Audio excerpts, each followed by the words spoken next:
¿Quieren una parte de mi nueva casa? Dije con una ironía que ellos no supieron detectar. Pues quédense con ella para ustedes. Le tiré las llaves a Clara.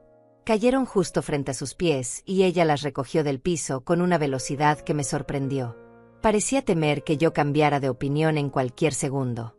Junto con las llaves, puse sobre la mesa la hoja con la dirección escrita a mano. Clara la tomó con sus dos manos, la leyó completa, y cuando terminó su rostro se iluminó con una satisfacción que no intentó disimular. Sonrió. Esa sonrisa amplia y triunfante que había estado guardando durante meses.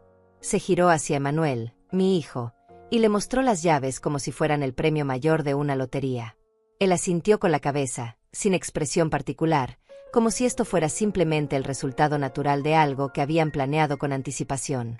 Ninguno de los dos me miró. Ninguno dijo gracias. Simplemente ella guardó las llaves en su bolsillo y ambos se dirigieron hacia las escaleras. La escuché decirle a Emanuel con voz emocionada que debían ir a empacar todo de inmediato, que finalmente podrían mudarse, que ya era hora. Los pasos de ambos resonaron en el segundo piso mientras comenzaban a meter su ropa en bolsas, a juntar sus pertenencias, a prepararse para lo que creían sería su nueva vida en mi casa.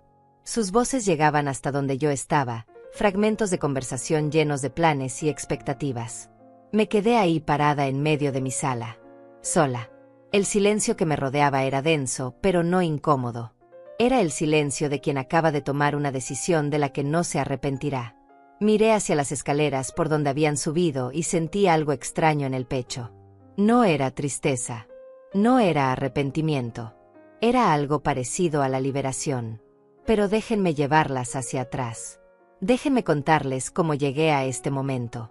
Como una madre que entregó cada pedazo de su vida, terminó siendo vista como un estorbo entre dos personas ambiciosas y una propiedad que valía una fortuna. Como el amor de madre se convirtió en moneda de negociación y la gratitud desapareció cuando apareció el interés por cuatro paredes y un techo. Mi nombre es Isaura Telés. Tengo 62 años. Esta casa donde estoy parada, esta propiedad de 3 pisos con jardín y ventanas amplias, la pagué con 30 años de mi vida. La compré junto a mi esposo Joaquín cuando Emanuel apenas tenía 7 años y corría por estos pasillos sin preocupaciones. Cada ladrillo de estas paredes representa una hora extra de trabajo, una comida menos, un sacrificio silencioso. Joaquín y yo trabajamos sin descanso para conseguirla. Él tenía 2 empleos. Yo trabajaba de día como secretaria y por las noches cosía ropa para ganar dinero extra. Dormíamos poco. Comíamos lo necesario. Nos negábamos cualquier capricho. Todo era para Emanuel. Todo era para darle lo que nosotros nunca tuvimos de niños. Esta casa era la prueba de que habíamos salido adelante, de que nuestro hijo crecería en un hogar estable y seguro. Joaquín murió hace 10 años. Un infarto súbito una tarde mientras arreglaba el jardín. Cayó entre las plantas que tanto cuidaba, sin dolor, sin aviso.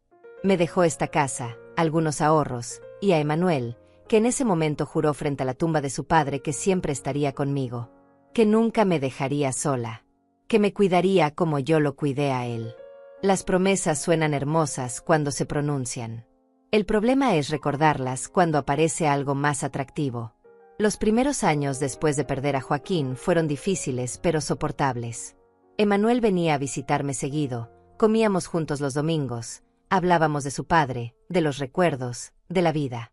Yo me aferraba a esas visitas como un náufrago se aferra a una tabla en medio del océano. Mi hijo era lo único que me mantenía entera después de la muerte de mi esposo. Hace 6 años, Emanuel conoció a Clara en una conferencia de trabajo.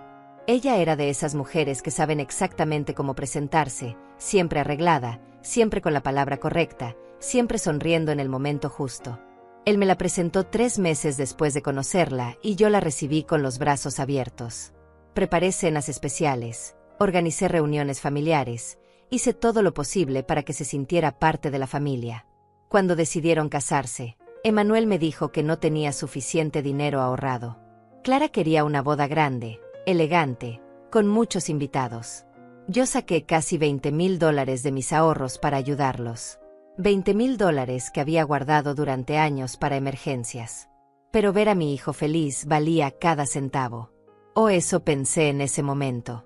Los primeros 2 años fueron normales. Venían a visitarme, compartíamos comidas, hablaban de sus planes. Clara me llamaba mamá Isaura con ese tono dulce que me hacía sentir querida.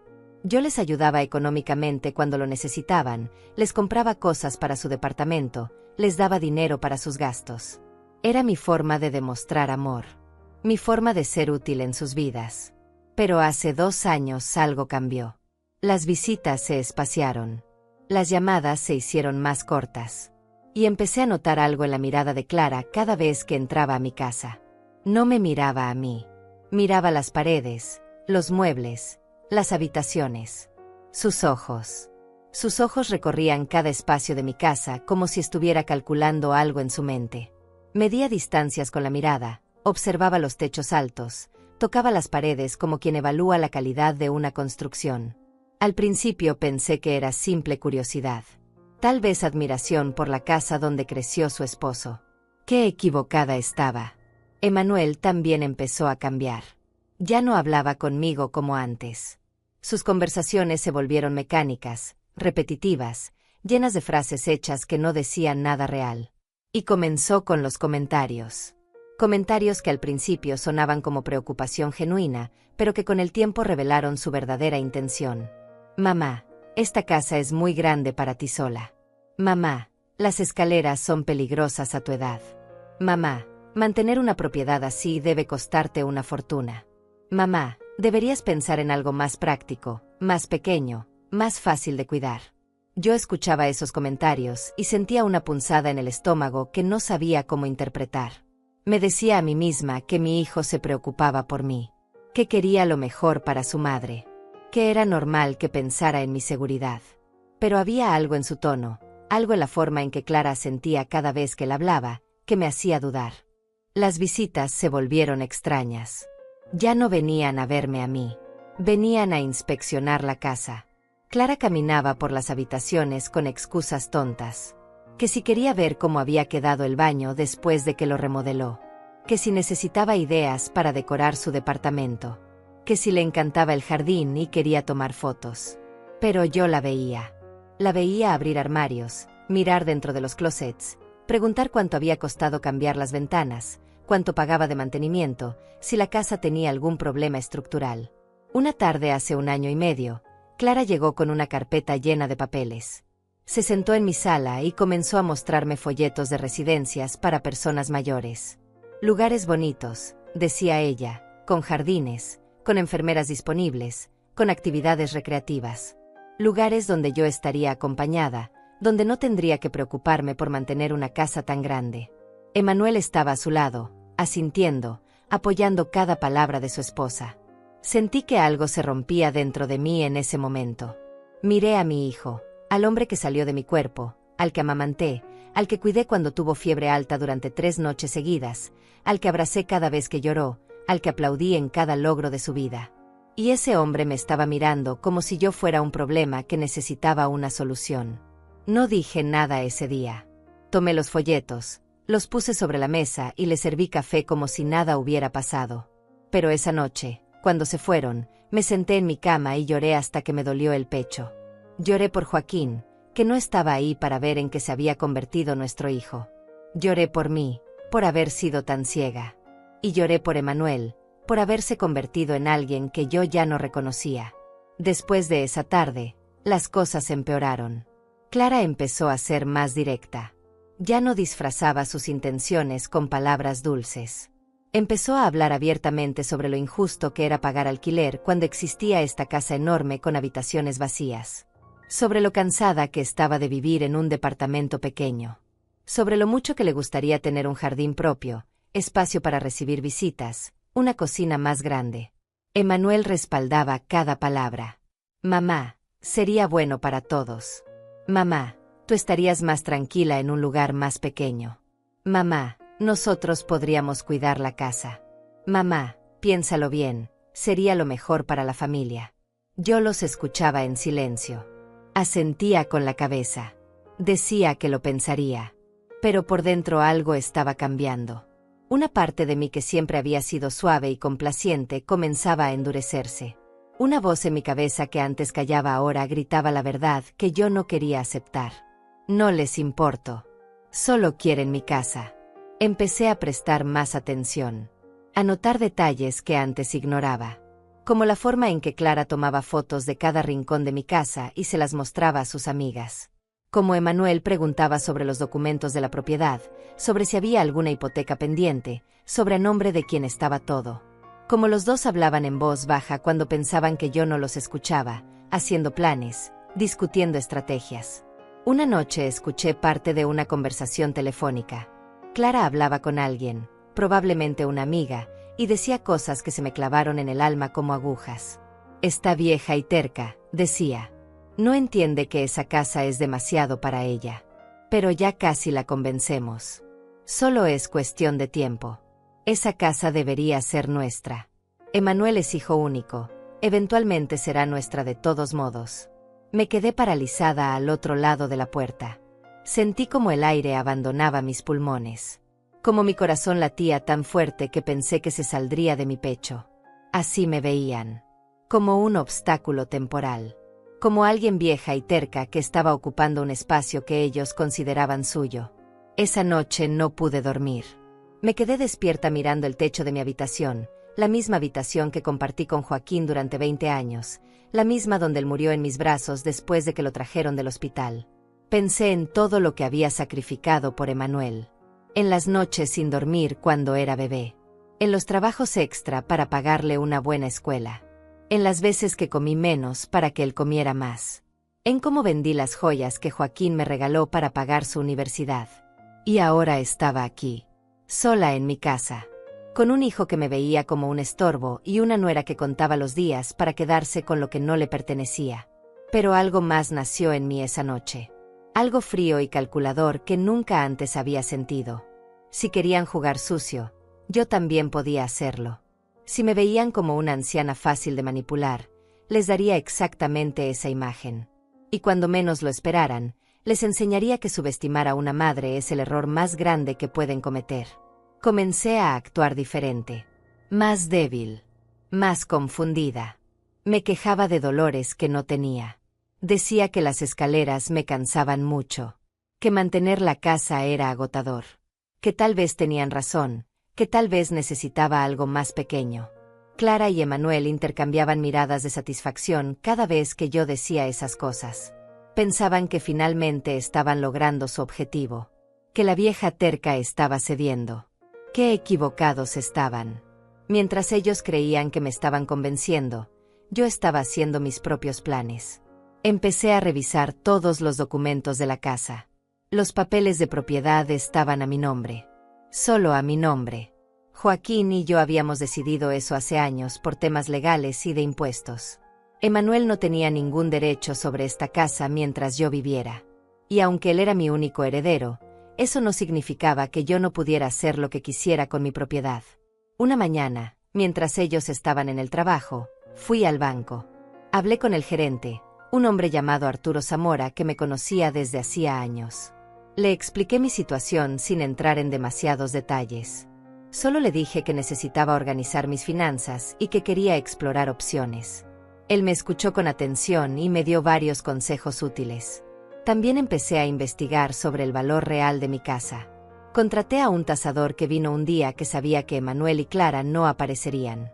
El hombre recorrió cada centímetro de la propiedad, tomó fotografías, hizo mediciones. Cuando me dio el informe final, casi me caigo de la silla. Mi casa valía $450,000. $450,000 por una propiedad que habíamos comprado en 90,000 hace 30 años. Esa cifra me dio poder. Me dio claridad. Me hizo entender exactamente por qué Clara miraba mi casa con esos ojos brillantes de codicia. Por qué Emanuel había cambiado tanto. No era solo una casa. Era una fortuna. Una fortuna que ellos querían sin pagar un solo centavo. Las visitas se hicieron más frecuentes. Ya no esperaban invitación. Llegaban cuando querían, se quedaban horas, actuaban como si ya fueran los dueños. Clara empezó a reorganizar cosas. Movía los muebles del lugar y decía que era para ayudarme, que así se veía mejor. Cambiaba las cosas de sitio en la cocina diciendo que era más práctico. Emanuel revisaba el jardín y hacía comentarios sobre qué árboles habría que cortar, qué parte del patio se podría remodelar. Yo los dejaba hacer. Los observaba en silencio mientras actuaban como los futuros propietarios de algo que no les pertenecía. Cada acción suya era una confirmación más de lo que yo ya sabía. No me querían. Querían lo que yo tenía. Una tarde, Clara llegó con su madre. Una mujer llamada Ángela Toledo, tan falsa como su hija. Se sentaron en mi sala y comenzaron a hablar de decoración. De cómo esta casa tenía tanto potencial. De cómo con algunos cambios podría verse moderna y elegante. La madre de Clara llegó a decir que las cortinas que yo tenía eran horribles y que había que cambiarlas todas. Que el color de las paredes era demasiado anticuado. Yo serví té y galletas. Sonreí. Asentí. Por dentro estaba hirviendo de rabia, pero por fuera mantuve la calma. Dejé que hablaran todo lo que quisieran. Dejé que planearan su futuro en mi casa. Porque sabía algo que ellas no sabían. Que todo ese teatro era en vano. Esa misma semana contacté a una agencia inmobiliaria. No cualquier agencia. Busqué la más discreta, la que trabajaba con clientes que valoraban la privacidad. Hablé con una agente llamada Emilia Vallejo, una mujer de mi edad que entendió mi situación sin que yo tuviera que explicar demasiado. Le conté parte de la historia. Le dije que necesitaba vender rápido y en silencio absoluto. Emilia no hizo preguntas innecesarias. Me dijo que conocía compradores que buscaban exactamente este tipo de propiedades. Gente con dinero que podía cerrar tratos en efectivo sin tanto papeleo. Me explicó que podríamos hacer todo de manera legal pero rápida. Que en cuestión de 3 semanas podría tener el dinero en mi cuenta si encontrábamos al comprador correcto. Le di luz verde. Firmamos los papeles de representación. Ella comenzó a trabajar de inmediato. Programamos las visitas de los posibles compradores para horarios en que yo sabía que Emanuel y Clara no aparecerían. Los martes y jueves por la mañana, cuando ambos estaban en sus trabajos. Vinieron 4 parejas diferentes a ver la casa. La tercera pareja se enamoró del lugar. Eran un matrimonio joven, profesionales, sin hijos todavía. Querían algo grande con espacio para crecer. Ofrecieron $430,000 en efectivo. Podían cerrar en 2 semanas. Acepté de inmediato. Mientras todo esto sucedía, Emanuel y Clara seguían aumentando la presión. Ya no solo sugerían que me mudara. Empezaron a exigirlo de maneras más directas. Una noche, durante una cena que yo preparé para ellos, Clara soltó la pregunta directa. Mamá Isaura, ¿ya pensaste bien lo que te dijimos? Emanuel y yo realmente necesitamos más espacio. Pagar alquiler es tirar el dinero a la basura. Esta casa tiene 4 habitaciones y tú solo usas una. No tiene sentido. Emanuel agregó su parte. Mamá, nosotros podríamos ayudarte a buscar un departamento lindo y cómodo. Algo en un edificio con elevador, sin escaleras, más seguro para ti. Y tú estarías más tranquila sabiendo que esta casa está siendo cuidada por familia. Los miré a ambos. Vi a 2 extraños sentados en mi mesa. 2 personas que compartían mi sangre, pero que no tenían mi corazón. 2 seres humanos capaces de mirar a una mujer de 62 años a los ojos y pedirle que abandonara su hogar para beneficio de ellos. Respiré profundo. Sonreí. Y les dije exactamente lo que querían escuchar. Tienen razón. He estado pensando mucho en eso. Esta casa es demasiado para mí. Las escaleras me cansan. El mantenimiento es costoso. Tal vez sea hora de hacer un cambio. Las caras de ambos se iluminaron como si les hubiera anunciado que ganaron la lotería. Clara se inclinó hacia adelante con los ojos brillantes. Emanuel soltó un suspiro de alivio que no intentó disimular. De verdad, mamá. Clara casi gritó de emoción. Eso es maravilloso. Tomarás la mejor decisión. Ya verás que te sentirás mucho mejor en un lugar más apropiado para ti. Emanuel tomó mi mano sobre la mesa. Estoy orgulloso de ti, mamá. Sé que no es fácil, pero es lo correcto. Y nosotros vamos a cuidar esta casa como si fuera un tesoro. Te lo prometo. Promesas. Otra vez promesas. Como si las promesas de mi hijo aún tuvieran algún valor para mí. Seguí el juego. Les dije que necesitaba tiempo para organizar mis cosas. Que buscar un nuevo lugar para vivir no era algo que se hacía de un día para otro. Que fueran pacientes conmigo. Ellos asintieron, dijeron que entendían, que no había prisa. Pero yo veía la ansiedad en sus ojos. Veía como Clara ya estaba imaginando sus muebles en mi sala, su ropa en mis armarios, su vida en mi casa. Los días siguientes fueron de actuación pura. Yo fingía buscar departamentos. Imprimía folletos de lugares que nunca visitaría y los dejaba sobre la mesa para que ellos los vieran cuando venían. Hacía comentarios sobre lo difícil que era encontrar algo bueno y accesible. Clara ofrecía ayuda. Decía que ella podía buscar opciones, que conocía agentes inmobiliarios, que tenía contactos. Por supuesto que tenía contactos. Probablemente ya había calculado cuánto le costaría deshacerse de mí de la manera más barata posible. Mientras ellos creían que yo estaba buscando dónde. Mientras ellos creían que yo estaba buscando dónde mudarme, la venta de mi casa avanzaba sin que sospecharan nada. Emilia Vallejo trabajaba con una eficiencia impresionante. Los papeles se firmaron. La inspección se realizó. El dinero se depositó en una cuenta nueva que abrí específicamente para esta transacción. $430,000 aparecieron en mi cuenta bancaria una mañana de miércoles. Me senté frente a la computadora mirando ese número en la pantalla. $430,000. Era más dinero del que había visto junto en toda mi vida. Era libertad en forma de números. Era el precio de 30 años de sacrificio. Era la prueba de que Joaquín y yo habíamos construido algo valioso. Y era mío. Solo mío. La fecha de entrega de la casa quedó fijada para dentro de 2 semanas. Los compradores necesitaban ese tiempo para organizar su mudanza desde otra ciudad. Emilia me sugirió que empezara a empacar mis cosas personales poco a poco para no levantar sospechas. Pero yo tenía un plan diferente. No iba a empacar nada. No iba a dar señales de que algo estaba cambiando. Iba a mantener todo exactamente igual hasta el último momento. Y cuando llegara ese momento, Emanuel y Clara recibirían la sorpresa de sus vidas. Contraté a una empresa de mudanzas con una condición especial. Vendrían un día específico, un martes por la mañana, y tenían exactamente 4 horas para sacar todas mis pertenencias de la casa. Les di una lista detallada de lo que debían llevarse. Muebles que había comprado yo misma, objetos personales, fotografías, ropa, documentos importantes. Todo lo que era mío por derecho. El resto podía quedarse porque era parte de la venta. También alquilé un depósito para guardar temporalmente mis cosas mientras decidía mi próximo paso. No tenía prisa por establecerme en ningún lugar. Por primera vez en mi vida, tenía dinero, tiempo y libertad para elegir. Podía irme a otra ciudad. A otro país incluso. El mundo se había abierto frente a mí de una manera que nunca imaginé. Emanuel y Clara seguían visitándome regularmente.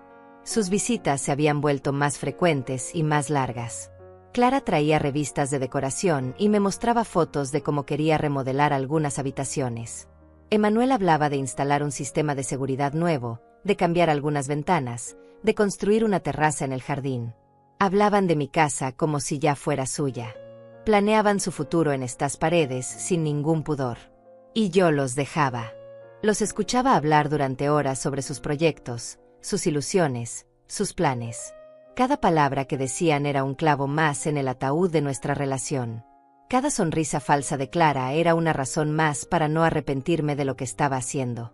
Una tarde, 10 días antes de la fecha de entrega, decidí que era momento de ejecutar la última parte de mi plan. La parte más dolorosa, pero también la más necesaria. Tenía que enfrentarlos de una manera que dejara todo claro. Que no quedaran dudas de por qué estaba haciendo esto. Los cité en mi casa un sábado por la tarde. Les dije que necesitaba hablar con ellos sobre algo importante relacionado con la casa. Llegaron puntuales, con esa ansiedad mal disimulada de quien espera buenas noticias. Se sentaron en la sala, en el mismo sofá donde habían pasado tantas tardes planeando mi desalojo. Respiré profundo y comencé a hablar.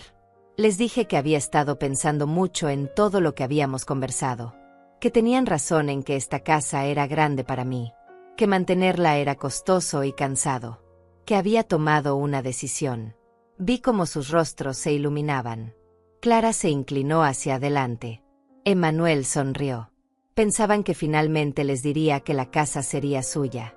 Pero entonces continué. Les dije que había decidido vender la casa. Que ya había encontrado compradores.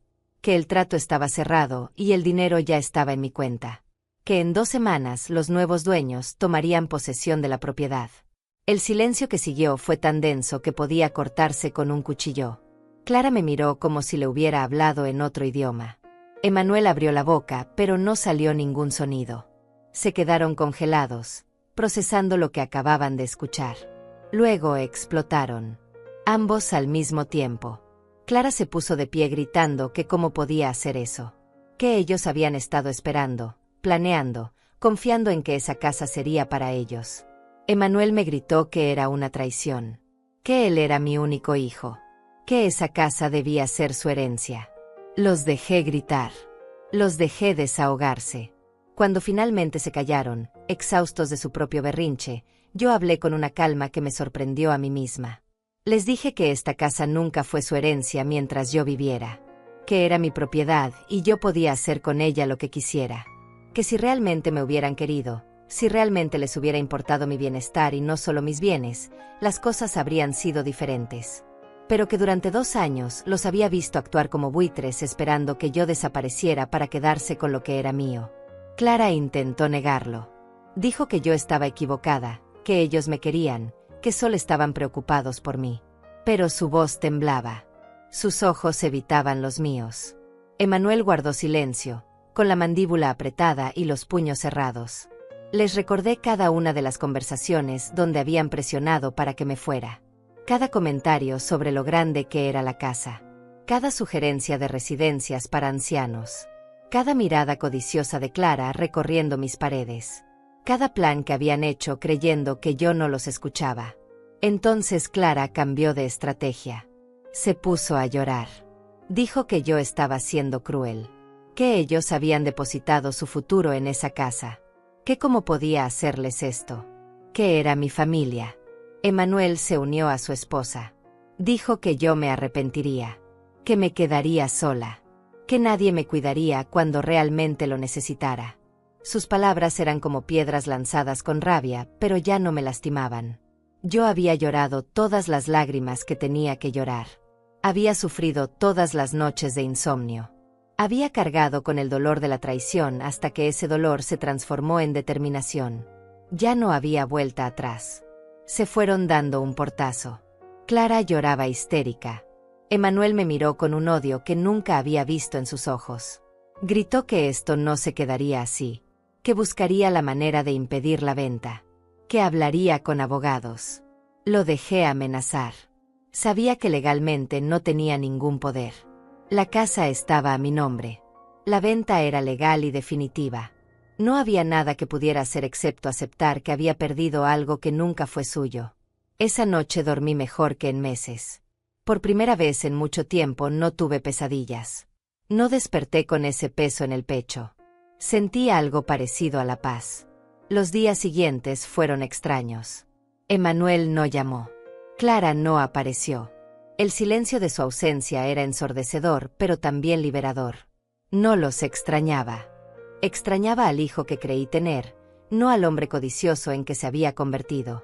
Pero 3 días antes de la entrega de la casa, recibí una llamada. Era Emanuel. Su voz sonaba diferente. Más calmada. Casi amable. Dijo que había estado pensando. Que tal vez había reaccionado mal. Que entendía mi decisión aunque le doliera. Que quería verme una última vez antes de que me fuera de la casa. Desconfié inmediatamente. Pero acepté. Curiosidad tal vez. O esa parte de mí que todavía quería creer que algo del hijo que crié seguía ahí adentro. Llegó solo, sin Clara. Se sentó frente a mí con una expresión que parecía arrepentida. Dijo que lamentaba cómo se habían dado las cosas. Que él realmente me quería. Que había dejado que Clara lo influenciara demasiado. Que reconocía sus errores. Que esperaba que algún día pudiéramos tener una relación de nuevo. Hablaba con una sinceridad que casi me convenció. Casi. Pero luego llegó la verdadera razón de su visita. Dijo que entendía que la casa estaba vendida y que no había vuelta atrás. Pero que al menos me pedía que considerara darles una parte del dinero de la venta. No todo, solo una parte. Algo que les ayudara a dar el enganche de una casa propia. Después de todo, él era mi único hijo. Y esa casa la habíamos construido pensando en él también. Ahí estaba. La verdadera cara detrás de la máscara de arrepentimiento. No venía a reconciliarse. Venía a negociar. A ver si podía sacar algo de esta situación. Aunque no fuera la casa completa, al menos una parte del dinero. Lo miré largo rato sin decir nada. Vi en sus ojos esa misma mirada calculadora que había visto en Clara tantas veces. Me preguntaba cuánto de mi hijo real quedaba ahí dentro. Si es que alguna vez existió el hijo que yo creía conocer. Le dije que no. Que ese dinero era mío. Que lo necesitaba para mi futuro, para mi vejez, para vivir con dignidad el tiempo que me quedara. Que si él hubiera pensado en mí como su madre y no como una fuente de recursos, tal vez las cosas serían diferentes. Pero que había tomado sus decisiones y ahora tenía que vivir con las consecuencias. Emanuel se puso de pie bruscamente. La máscara de arrepentimiento cayó completamente. Me dijo que era una egoísta. Que me había vuelto amargada desde que murió mi esposo. Que estaba tirando a la basura nuestra relación por dinero. Que no merecía ser llamada madre. Sus palabras me atravesaron, pero no me quebraron. Ya estaba más allá del punto donde sus insultos pudieran lastimarme. Le pedí que se fuera. Él se fue sin mirar atrás, dejando otro portazo que hizo temblar los cuadros de las paredes. 2 días después llegó el día de la mudanza. La empresa que contraté apareció puntual a las 8 de la mañana. 4 hombres eficientes que trabajaron sin parar durante 3 horas y media. Sacaron mis muebles, mis cajas de recuerdos, mi ropa, mis libros. Todo lo que había marcado previamente salió de esa casa y fue cargado en el camión rumbo al depósito. Caminé por las habitaciones vacías cuando terminaron. Mis pasos resonaban en los pisos de madera que había limpiado miles de veces. Pasé mi mano por las paredes que guardaban 30 años de recuerdos. Buenos y malos. Vi las marcas en la pared donde Emanuel midió su altura cada cumpleaños hasta los 12 años. Vi la mancha en el techo de la cocina donde se filtró agua hace años y Joaquín la arregló un fin de semana completo. No lloré. Pensé que lloraría, pero no lo hice. Esta casa había sido mi hogar, pero ahora solo era un edificio. Los hogares se construyen con amor y respeto, no con paredes y techos. Y esta casa había dejado de ser un hogar el día que mi hijo decidió que valía más como propiedad que como símbolo de lo que su padre y yo construimos juntos. Salí por última vez al jardín. Los rosales que Joaquín plantó seguían ahí, floreciendo sin saber que pronto tendrían otros dueños. Me acerqué a ellos, corté una rosa roja y me la llevé conmigo. Sería mi forma de llevar un pedazo de los buenos recuerdos. Al día siguiente se firmaron los papeles finales de traspaso. Los nuevos dueños recibieron las llaves. La casa oficialmente ya no era mía. Emilia me felicitó por mi valentía. Me dijo que no muchas mujeres de mi edad tenían el coraje de tomar decisiones tan radicales. Me preguntó qué haría ahora, dónde iría. Le dije que todavía no lo sabía con certeza. Que tal vez viajaría un tiempo. Que había una amiga en otra ciudad que me había invitado a visitarla. Que por primera vez en mi vida no tenía que responderle a nadie. Que era libre. Pero antes de irme, antes de cerrar este capítulo completamente, quedaba una última cosa por hacer. La parte que había estado esperando con una mezcla de ansiedad y satisfacción. El momento en que Emanuel y Clara descubrirían la verdad completa. Durante todos estos días, desde aquella pelea en mi sala, no había vuelto a hablar con ellos. Ignoré sus llamadas. No respondí sus mensajes. Dejé que el silencio hiciera su trabajo. Dejé que la incertidumbre los carcomiera. Y ahora, con la casa ya vendida y mis cosas a salvo, era momento de darles el último golpe. Los llamé. Ambos. Les dije que necesitaba verlos una última vez. Que tenía algo para ellos. Algo relacionado con la casa. Mi voz debió sonar convincente porque aceptaron venir inmediatamente. Probablemente pensaron que había cambiado de opinión sobre el dinero. Que tal vez les daría algo después de todo. Se citaron conmigo en un café cerca de lo que había sido mi casa. Llegaron juntos, con esa expresión de expectativa mal disimulada.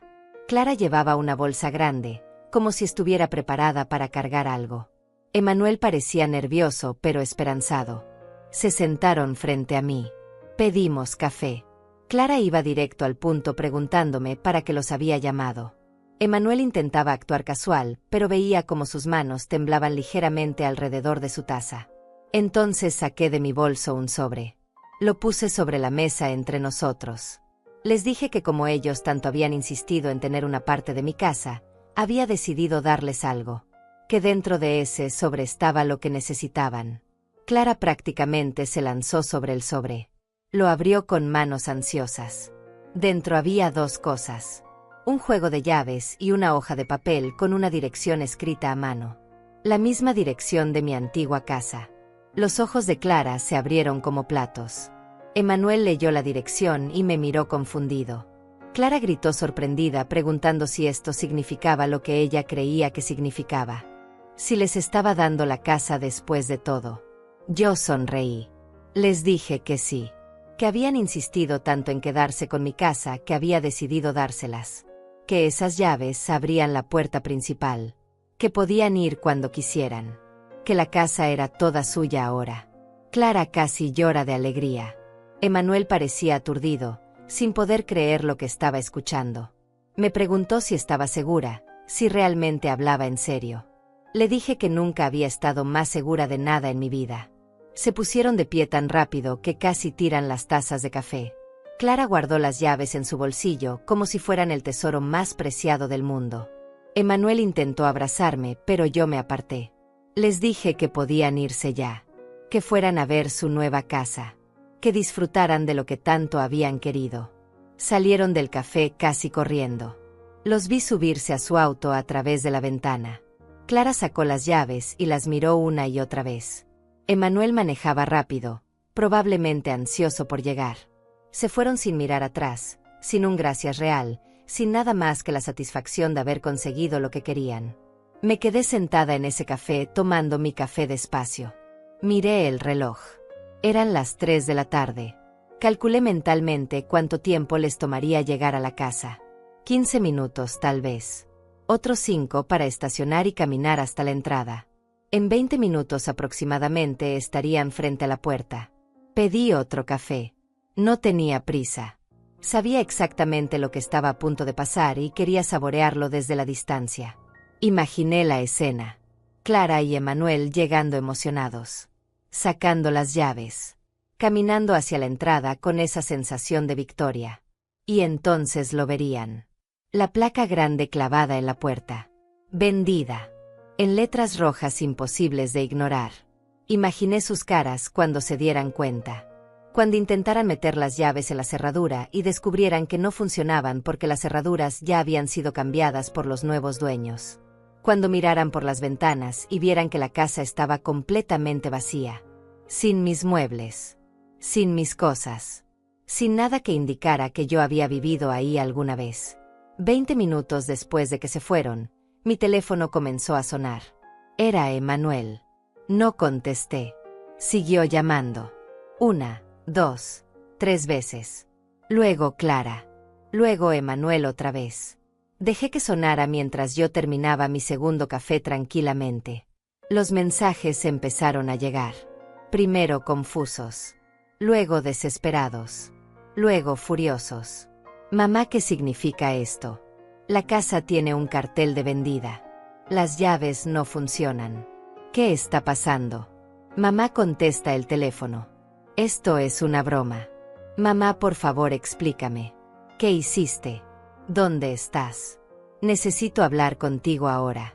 Leí cada mensaje con una calma que me sorprendió a mí misma. No sentía culpa. No sentía arrepentimiento. Sentía algo parecido a la justicia. A la liberación. A ese momento en que finalmente tomas el control de tu propia vida después de años de dejar que otros decidan por ti. Esperé 1 hora completa antes de responder. Un solo mensaje corto y directo. La casa está vendida. Se las di como ustedes querían. Ahora es problema de ustedes qué hacer con esa información. Disfruten de su herencia. El teléfono explotó con llamadas. Bloqueé sus números. Los mensajes seguían llegando por otras vías. Redes sociales. Correos electrónicos. Mensajes de números desconocidos que claramente eran ellos usando teléfonos de otras personas. Bloqueé todo. Corté todas las formas de comunicación. Esa noche me quedé en un hotel. Una habitación sencilla pero cómoda. Me di un baño largo, pedí comida al cuarto, vi una película que había querido ver desde hacía meses pero nunca tuve tiempo. Por primera vez en años no pensé en qué estaría haciendo Emanuel. Si había cenado. Si necesitaba algo. Si estaba bien. Pensé en mí. Solo en mí. Y se sintió extrañamente liberador. A la mañana siguiente, mientras desayunaba en el restaurante del hotel, vi que tenía un mensaje de un número que no había bloqueado. Era Ángela Toledo, la madre de Clara. El mensaje era largo y estaba lleno de insultos apenas disfrazados. Me llamaba egoísta, cruel, mala madre. Decía que había destruido el futuro de 2 jóvenes trabajadores que solo querían salir adelante. Que me arrepentiría de esto cuando estuviera sola y enferma sin nadie que me cuidara. Borré el mensaje sin responder. Sus palabras no me afectaban. Venían de la misma persona que había entrado a mi casa a criticar mis cortinas y mis paredes mientras planeaba con su hija cómo apropiarse de mi propiedad. Los siguientes días fueron de silencio. Emanuel y Clara finalmente entendieron que no iba a contestar, que no habría conversación, que no había vuelta atrás. Probablemente consultaron con abogados y descubrieron lo que yo ya sabía, que todo lo que hice fue completamente legal, que la casa era mía y tenía derecho a venderla, que ellos no tenían ningún reclamo válido. Me mudé temporalmente a casa de Emilia Vallejo, mi agente inmobiliaria que durante este proceso se había convertido en algo parecido a una amiga. Ella tenía una casa grande con una habitación de huéspedes que me ofreció mientras decidía mi próximo paso. Era viuda como yo, sin hijos, y entendía perfectamente lo que era la soledad elegida versus la soledad impuesta. Nos sentábamos en su terraza cada tarde a tomar té y a hablar de la vida. Le conté toda mi historia. Ella me contó la suya. Había pasado por algo similar con su hermano, que intentó estafarla después de que murió su esposo. Había aprendido a la mala que la familia no siempre significa lealtad. Una tarde, 2 semanas después del día en que Clara y Emanuel encontraron la casa vendida, Emilia me preguntó qué planeaba hacer con mi vida ahora. Tenía dinero. Tenía salud. Tenía libertad. El mundo estaba abierto frente a mí de una manera que no había estado en décadas. Le dije que había estado pensando en viajar. Que había lugares que siempre quise conocer pero nunca pude porque siempre estaba ocupada cuidando de otros. Europa tal vez. Italia. Francia. España. Lugares donde podía caminar por calles antiguas y perderme entre turistas sin que nadie supiera quién era o de dónde venía. Emilia sonrió y me dijo que esa era exactamente la respuesta correcta. Que había pasado demasiados años viviendo para otros y que era momento de vivir para mí. Me ayudó a planear. Me mostró páginas de internet con paquetes de viaje para personas mayores. Grupos organizados donde podía conocer gente de mi edad con historias similares. Reservé un viaje de 3 meses por Europa. Saldría en un mes. Visitaría 10 países diferentes. Me quedaría en hoteles pequeños y acogedores. Comería comida local. Conocería gente nueva. Sería simplemente Isaura, una mujer de 62 años disfrutando de su libertad, no Isaura la madre abandonada, no Isaura la víctima de la codicia de su familia. Mientras planeaba mi viaje, guardada en mi nueva realidad temporal, a veces pensaba en Emanuel. No en el hombre egoísta en que se había convertido, sino en el niño que fue. El pequeño de 7 años que me abrazaba cuando tenía pesadillas. El adolescente que me regaló flores con su primer sueldo. El joven que lloró en mis brazos el día que murió su padre. Me preguntaba en qué momento ese niño desapareció. En qué momento el amor se transformó en interés. Si la culpa era mía por haberlo consentido demasiado. Por haberle dado todo sin enseñarle el valor de las cosas. Por haberle mostrado que el amor se compra con sacrificios y dinero en lugar de enseñarle que el amor se demuestra con presencia y respeto. Tal vez fui yo quien creó al monstruo. Tal vez al tratar de ser la mejor madre posible, terminé siendo la peor. Pero también entendía que en algún momento, Emanuel dejó de ser solo producto de mi crianza y se convirtió en un adulto responsable de sus propias decisiones. Y sus decisiones lo llevaron a perderme. Una noche, 3 semanas después de todo, recibí una llamada de un número desconocido. Casi no contesto, pero algo me hizo hacerlo. Era Emanuel.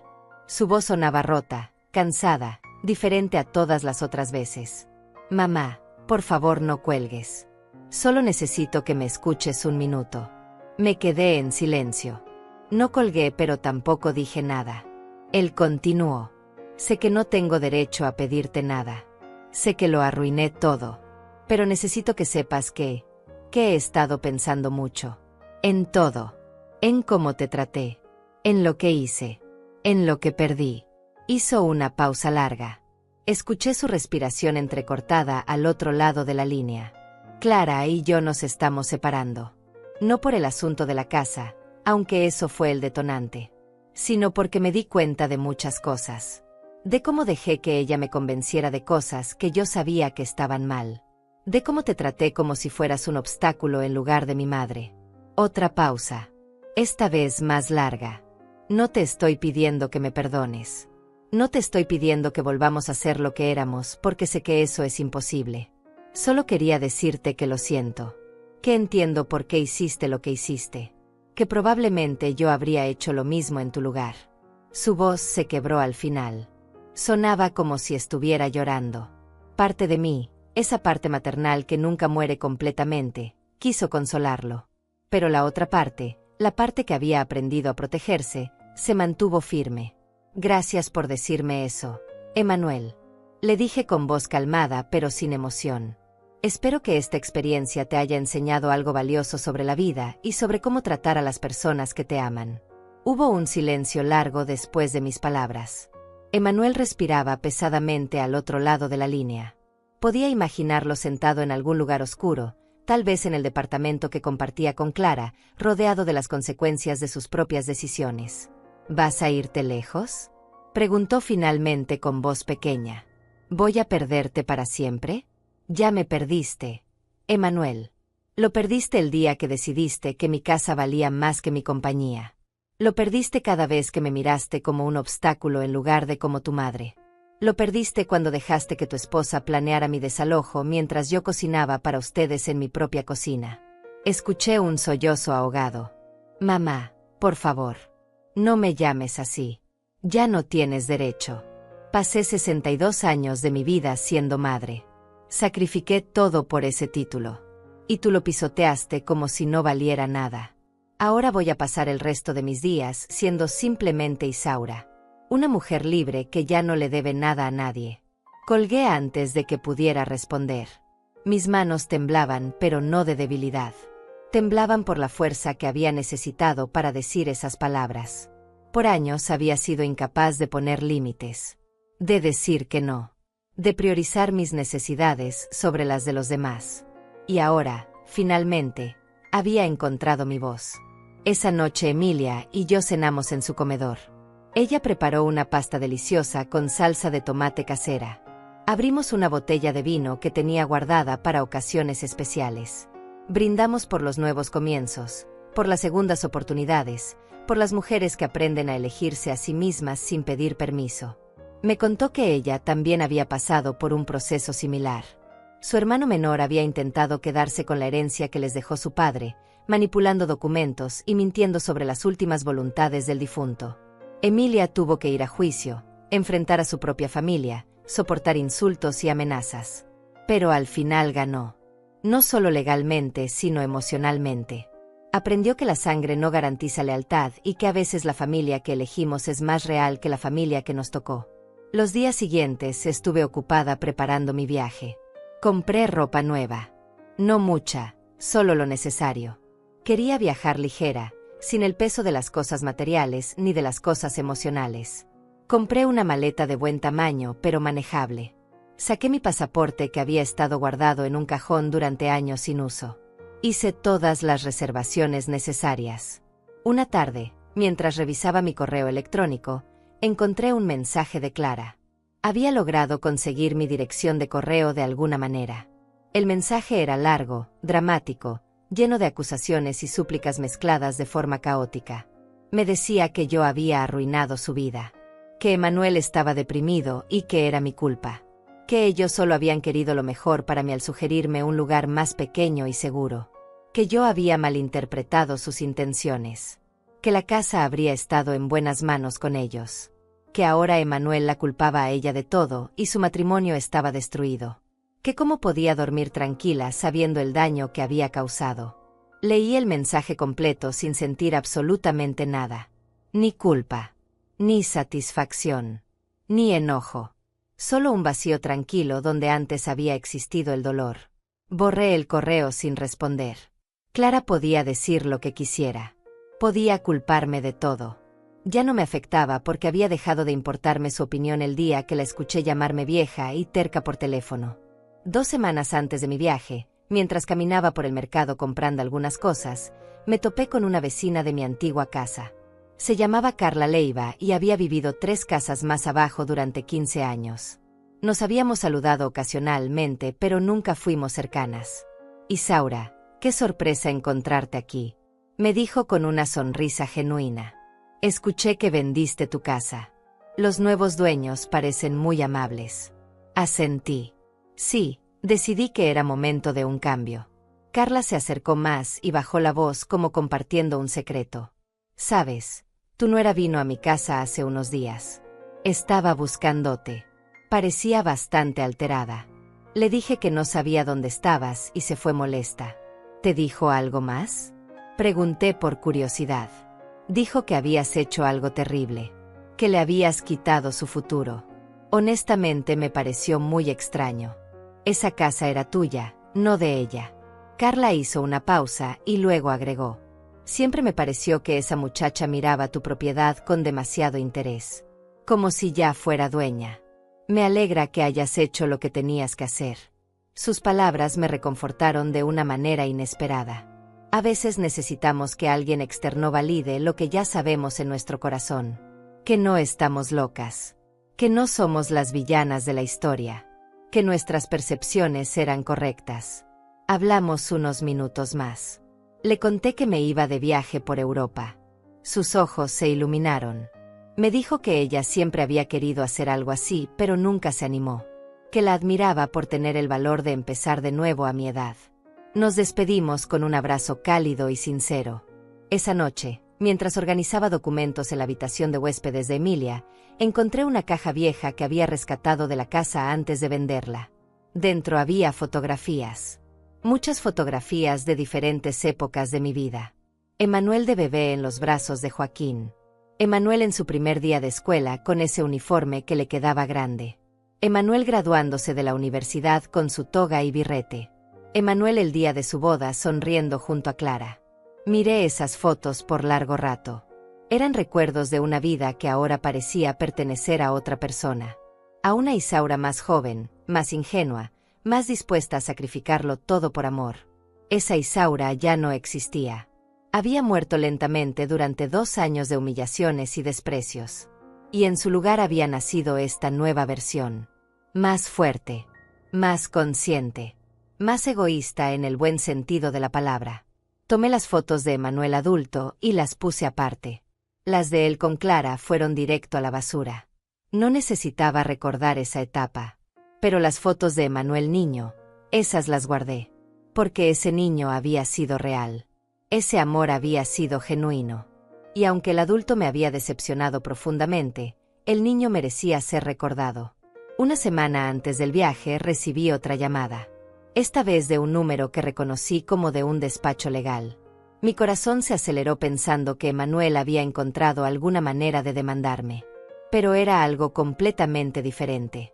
«¿Señora Isaura Telés?», preguntó una voz profesional de mujer. «Sí, soy yo. Le hablo del despacho Zamora y Asociados. Tenemos información sobre su esposo fallecido, Joaquín Telés.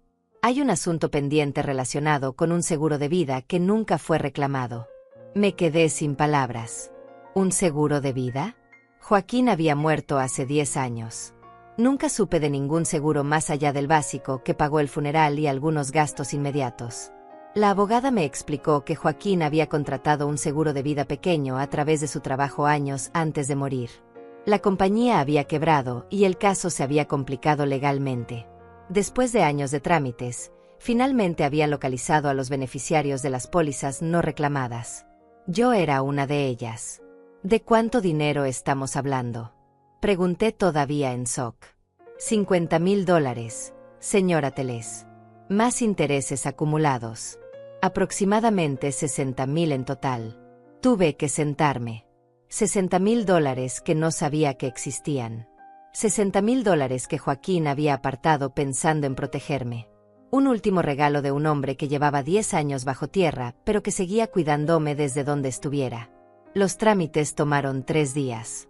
Tuve que firmar documentos, presentar identificaciones, probar que era quien decía ser. Pero al final, el dinero fue depositado en mi cuenta. Ahora tenía casi $500.000 en total. Una fortuna para una mujer que había pasado la mayor parte de su vida contando centavos y negándose placeres básicos. Era más dinero del que necesitaría para vivir cómodamente el resto de mis días. Era libertad absoluta en forma de números en una pantalla. Esa noche llamé a Emilia y le conté sobre el seguro. Ella se emocionó tanto como yo. Abrimos otra botella de vino y brindamos por Joaquín, por su previsión, por su amor que trascendía la muerte. Hablamos hasta tarde sobre lo irónico de la situación. Emanuel había perdido una herencia de más de $500.000 por su codicia. Si hubiera sido paciente, si me hubiera tratado bien, si realmente me hubiera amado como hijo y no como heredero, todo ese dinero habría sido suyo algún día. Pero su avaricia lo dejó sin nada. La vida tiene formas curiosas de hacer justicia. Los últimos días antes del viaje los pasé en una calma extraña. Ya no había drama. Ya no había llamadas desesperadas. Emanuel y Clara habían entendido finalmente que no había vuelta atrás. Me había convertido en un fantasma para ellos. Y ellos se habían convertido en extraños para mí. Emilia me llevó al aeropuerto el día de mi partida.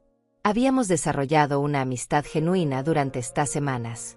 Ella había sido mi apoyo, mi confidente, la hermana que nunca tuve. Le prometí que le escribiría desde cada ciudad que visitara. Que le enviaría postales. Que cuando regresara, si regresaba, seguiríamos siendo amigas. Nos abrazamos en la puerta de seguridad del aeropuerto. Ella tenía lágrimas en los ojos, pero sonreía. Ve y sé feliz. Isaura. Ve y descubre quién eres cuando nadie te necesita. Ve y vive la vida que te mereces. El vuelo fue largo pero tranquilo. Leí un libro que había comprado sobre mujeres que empezaron de nuevo después de los 60. Historias inspiradoras de mujeres que dejaron matrimonios tóxicos, que persiguieron sueños postergados, que se reinventaron cuando todos pensaban que ya era demasiado tarde. Me vi reflejada en cada historia. Mi primera parada fue Roma. La ciudad eterna. Llegué de noche y el taxi me llevó a un pequeño hotel cerca del Trastevere. La habitación era acogedora, con ventanas que daban a una calle empedrada donde podía escuchar el sonido de las personas cenando en los restaurantes de abajo. Me duché, me puse ropa cómoda, y salí a caminar. No tenía destino específico. Solo quería sentir la ciudad. Caminé por calles estrechas iluminadas con luces cálidas. Pasé por fuentes antiguas donde el agua seguía corriendo después de siglos. Vi parejas jóvenes tomadas de la mano. Familias cenando en terrazas. Ancianos sentados en bancos observando la vida pasar. Entré a una pequeña trattoria que olía a ajo y albahaca.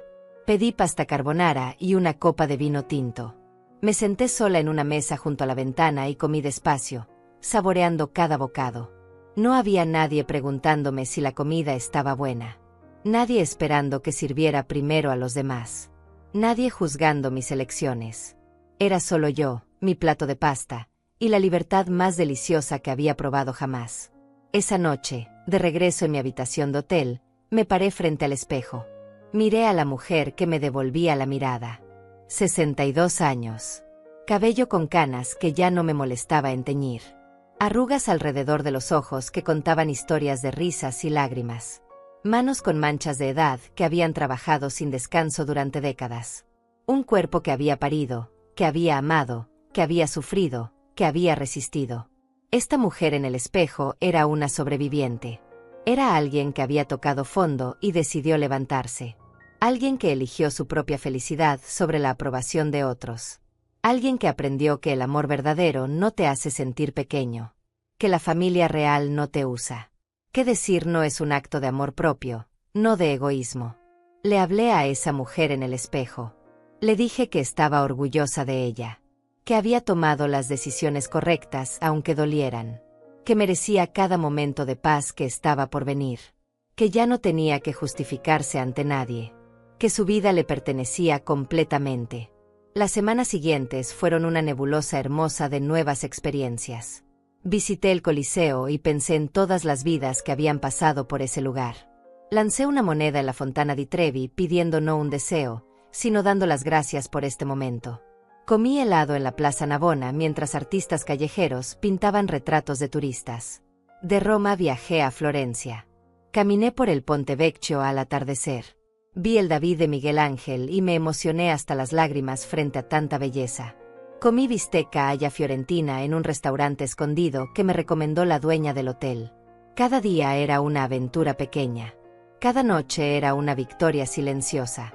En Florencia conocí a un grupo de mujeres argentinas que también viajaban solas. Nos encontramos en un tour por los Uffizi y terminamos cenando juntas. Todas teníamos historias similares. Divorcios difíciles. Hijos desagradecidos. Años perdidos cuidando de otros. Y ahora todas estábamos aquí, recuperando el tiempo, recuperándonos a nosotras mismas. Una de ellas, que se llamaba Clara como mi exnuera pero que era todo lo opuesto en espíritu, me dijo algo que se me quedó grabado. Pasamos tanto tiempo siendo lo que otros necesitan que olvidamos quiénes somos. Este viaje no es solo turismo. Es un reencuentro con nosotras mismas. Tenía razón. Cada día que pasaba me sentía más liviana. Como si estuviera soltando capas de responsabilidad y culpa que había cargado durante décadas. Empecé a dormir mejor. A sonreír más. A no pensar en Emanuel durante días enteros. Desde Florencia me fui a Venecia. La ciudad flotante me recibió con su belleza decadente y melancólica. Tomé un vaporetto por el Gran Canal. Me perdí intencionalmente por callejones estrechos. Alimenté palomas en la Plaza San Marcos. Tomé un café ridículamente caro en el Café Florian solo por la experiencia. Una tarde, mientras estaba sentada en un pequeño café con vista a un canal, recibí un mensaje de Emilia. Me contaba que Emanuel había ido a buscarla, que había preguntado por mí, que quería saber si yo estaba bien, dónde estaba, cuándo volvería. Emilia le dijo que yo estaba perfectamente bien, pero que no le daría más información, que respetaría mi privacidad. Emanuel se fue sin insistir demasiado. Leí el mensaje sin sentir nada particular. Ni satisfacción de que me buscara, ni culpa por no responder. Solo una indiferencia tranquila. Emanuel era parte de mi pasado. Un capítulo cerrado. Ya no tenía poder sobre mis emociones. Le respondí a Emilia agradeciéndole por proteger mi espacio. Le conté sobre Venecia, sobre las mujeres argentinas que había conocido, sobre cómo me sentía más yo misma con cada día que pasaba lejos de mi vida anterior. Continué mi viaje. París con su Torre Eiffel y sus cafés con aroma a croissants recién horneados. Barcelona con su Sagrada Familia inconclusa y sus tapas deliciosas. Madrid con sus museos llenos de arte que me hizo llorar de belleza. Cada ciudad era un regalo. Cada experiencia era una prueba de que la vida no se acaba a los 60. De que el mejor capítulo puede estar todavía por escribirse. En Barcelona conocí a un hombre. Se llamaba Óscar Leiva, tenía 65 años. Era viudo desde hacía 5 años. Nos conocimos en un tour por el Parque Güell. Él viajaba solo también. Compartimos el almuerzo después del tour. Luego la cena. Luego el desayuno al día siguiente. No fue romance. Fue compañía genuina. Alguien que entendía la soledad elegida. Alguien que también estaba redescubriéndose después de años de vivir para otros. Nos hicimos amigos. Cuando cada uno siguió su camino, intercambiamos números. Quedamos en mantenernos en contacto. Y lo hicimos. Mensajes ocasionales. Fotos de nuestros viajes. Una amistad sin expectativas ni obligaciones. Los 3 meses pasaron volando. Visité los 10 países. Algunos más que agregué sobre la marcha. Cada experiencia me transformaba un poco más. Cada conversación con desconocidos que se volvían amigos temporales me recordaba que el mundo estaba lleno de gente buena. Que no todos te usaban. Que la bondad existía sin condiciones. Cuando finalmente regresé, no volví a la ciudad donde había vivido toda mi vida. Decidí establecerme en un lugar nuevo. Una ciudad costera a 3 horas de distancia. Compré un departamento pequeño con vista al mar. 2 habitaciones, una terraza amplia donde podía ver los atardeceres, y suficiente espacio para mí y para nadie más. Emilia vino a visitarme el primer mes. Caminamos por la playa descalzas, con los pies en el agua fría. Le conté todo sobre mi viaje, sobre las mujeres que conocí, sobre Oscar y nuestra amistad sin complicaciones, sobre cómo había aprendido a estar sola sin sentirme sola. Ella me contó que Emanuel había seguido preguntando por mí durante mi ausencia, que eventualmente dejó de hacerlo, que había escuchado por terceros que él y Clara se habían divorciado oficialmente, que Emanuel se había mudado a otra ciudad también, que parecía estar rehaciendo su vida. No sentí nada al escuchar eso, ni alivio ni tristeza, solo aceptación. Emanuel seguiría su camino y yo el mío. Tal vez algún día nos encontraríamos de nuevo. Tal vez no. Ya no me importaba de la manera en que solía importarme. Mi nueva vida era tranquila pero llena. Me uní a un club de lectura donde conocí a mujeres maravillosas de mi edad. Tomé clases de pintura, algo que siempre quise hacer pero nunca tuve tiempo. Caminaba por la playa cada mañana. Cocinaba solo para mí y disfrutaba cada comida sin prisa. Oscar vino a visitarme 6 meses después de mi regreso. Se quedó una semana. Caminamos por la playa. Cenamos en restaurantes locales. Hablamos de nuestras vidas pasadas y nuestros planes futuros. El último día de su visita, mientras tomábamos café en mi terraza viendo el atardecer, me preguntó si alguna vez perdonaría a mi hijo. Lo pensé largo rato antes de responder. No sé si perdón es la palabra correcta. Lo que hizo fue imperdonable en muchos sentidos. Me trató como un objeto, como algo que se usa y se descarta. Pero tampoco cargo con odio. El odio pesa demasiado y ya cargué suficiente peso en mi vida. Entonces, ¿qué es? Preguntó Oscar con genuina curiosidad. Creo que es indiferencia. Y tal vez eso es peor que el odio para él. Porque el odio significa que todavía me importa. La indiferencia significa que seguí adelante, que construí una vida donde él ya no tiene espacio. Oscar asintió comprendiendo. Luego agregó algo que me hizo pensar. A veces el mejor regalo que podemos dar a quienes nos lastimaron es nuestra felicidad. Porque demuestra que no nos rompieron, que sobrevivimos, que somos más fuertes de lo que ellos pensaban. Tenía razón. Mi felicidad no era venganza. Era liberación. Era la prueba de que yo valía más que el rol que otros me asignaron. Que ser madre no era mi única identidad. Que Isaura existía más allá de sus relaciones con otros. 1 año después de mudarme a la costa, en un día ordinario mientras regaba las plantas de mi terraza, mi teléfono sonó. Era un número desconocido, pero algo me hizo contestar. ¿Mamá? La voz de Emanuel sonaba diferente. Más madura. Más cansada. Menos arrogante. No respondí de inmediato. Dejé que el silencio se extendiera entre nosotros. Sé que no tengo derecho a llamarte. Sé que probablemente deberías colgar. Pero necesito decirte algo y después no te molestaré más si eso es lo que quieres. Escuché su respiración al otro lado. Estaba nervioso. He pasado este último año en terapia, tratando de entender cómo llegué a ser la persona que fui contigo. Cómo pude tratarte de esa manera. Y he llegado a entender muchas cosas. Ninguna de ellas es excusa, pero al menos ahora entiendo. Hizo una pausa esperando que yo dijera algo. Permanecí en silencio. No espero que me perdones. No espero que volvamos a tener una relación. Solo necesitaba decirte que finalmente entiendo lo que perdí. Y no hablo de la casa ni del dinero. Hablo de ti. De tu presencia.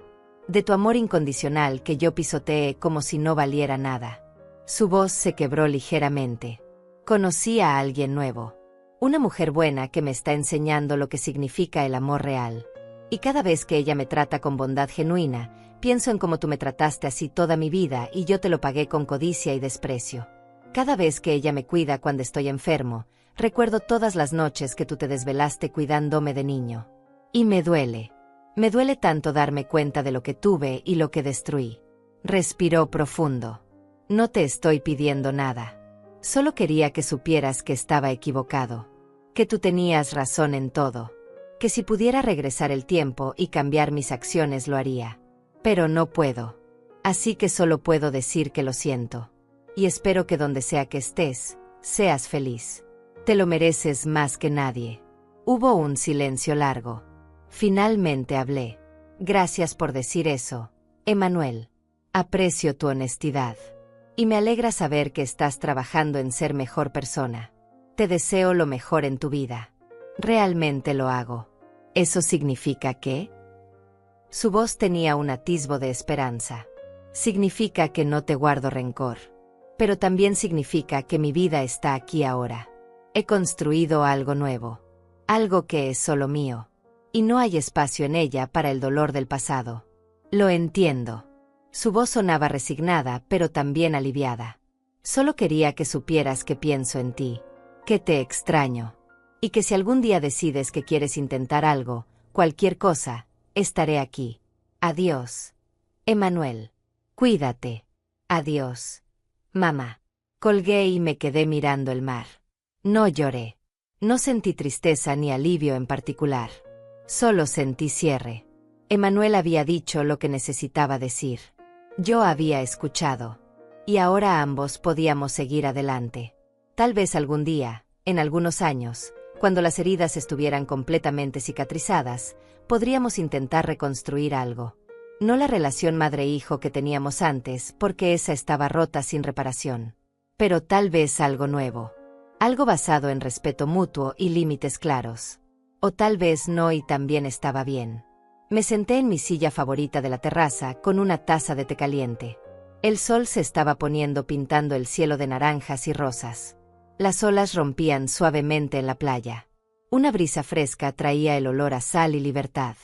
Pensé en todo el camino recorrido.